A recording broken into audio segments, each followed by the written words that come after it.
Se você está ouvindo isso, não foi por curiosidade. Ninguém chega a esse relato por vontade própria. Ele sempre aparece quando a pessoa já está cansada demais para ignorar o desconforto. Quando o silêncio começa a parecer barulhento. Quando algo em você entende que deveria parar, mas continua. Este não é um aviso. Avisos pressupõem escolha. Isso é apenas o que sobrou. Meu nome não importa mais. A casa levou isso primeiro. Durante 23 anos, vivi com minha família em um lugar que chamávamos de lar. Hoje, sei que essa palavra nunca significou abrigo. Significava posse.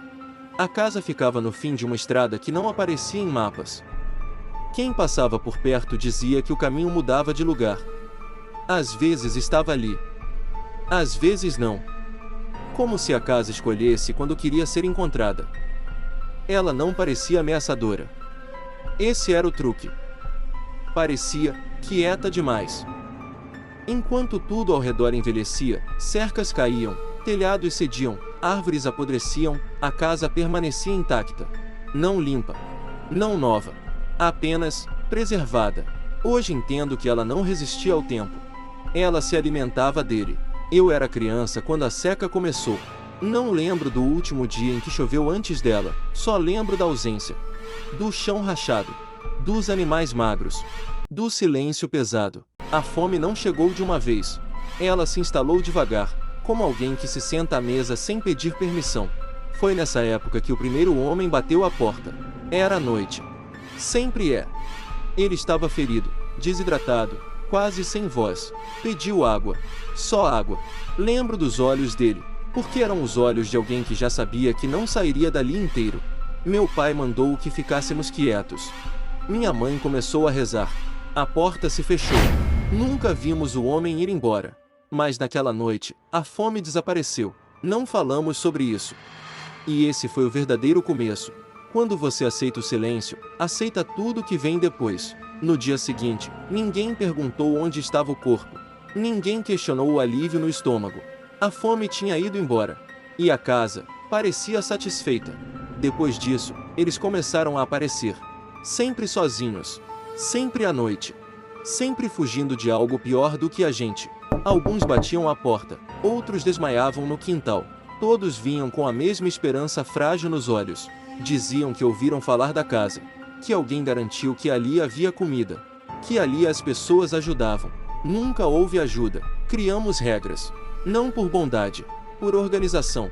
Nunca crianças. Nunca de dia. Nunca falar depois. Com o tempo, o horror virou rotina. E a rotina virou normal. Foi quando a casa começou a mudar. Não por fora. Por dentro.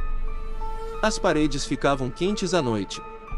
O assoalho rangia mesmo quando ninguém andava.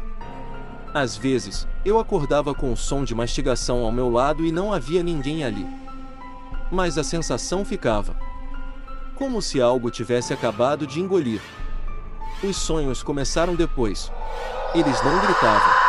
Não pediam ajuda. Apenas ficavam nos cantos dos quartos, mastigando devagar, olhando para mim como se estivessem aprendendo. Aprendendo a esperar. Crescemos ali. Aprendemos a não sentir culpa. Culpa atrapalha a digestão. Foi isso que meu pai disse uma vez. Meu irmão mais novo sorria demais. Minha irmã parou de se olhar no espelho. Eu comecei a escrever. Não para denunciar, mas para lembrar, porque a casa apagava coisas. Apagava rostos. Apagava nomes. Apagava a noção de limite. No 15º ano, percebi algo pior do que tudo. A casa não precisava mais deles. Ela só gostava. Os fugitivos passaram a chegar mais rápido. Mais confiantes. Como se fossem chamados. Como se a casa estivesse treinando a própria fome. Foi quando entendi, nós não éramos predadores. Éramos ingredientes em amadurecimento. No 23º ano, ninguém apareceu. Nenhuma batida. Nenhum pedido. Nenhum erro perdido na mata. A fome voltou. Mas não era física. Era uma urgência. Um vazio que fazia pensar em morder qualquer coisa. Qualquer um. Na quarta noite, encontrei a mesa posta. A carne estava quente. Quando mastiguei, reconheci o gosto antes de reconhecer o erro. As paredes se desfizeram. Ou talvez nunca tivessem existido.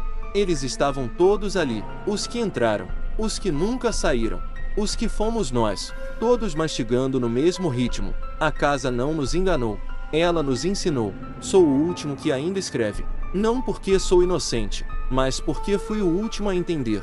A casa não sente fome. Ela sente costume. Se você encontrou este relato, não tente avisar ninguém. Não tente sair correndo. Não tente queimar o lugar. Ela já sabe que você está aí. A mesa está posta. E agora? Você também faz parte da casa.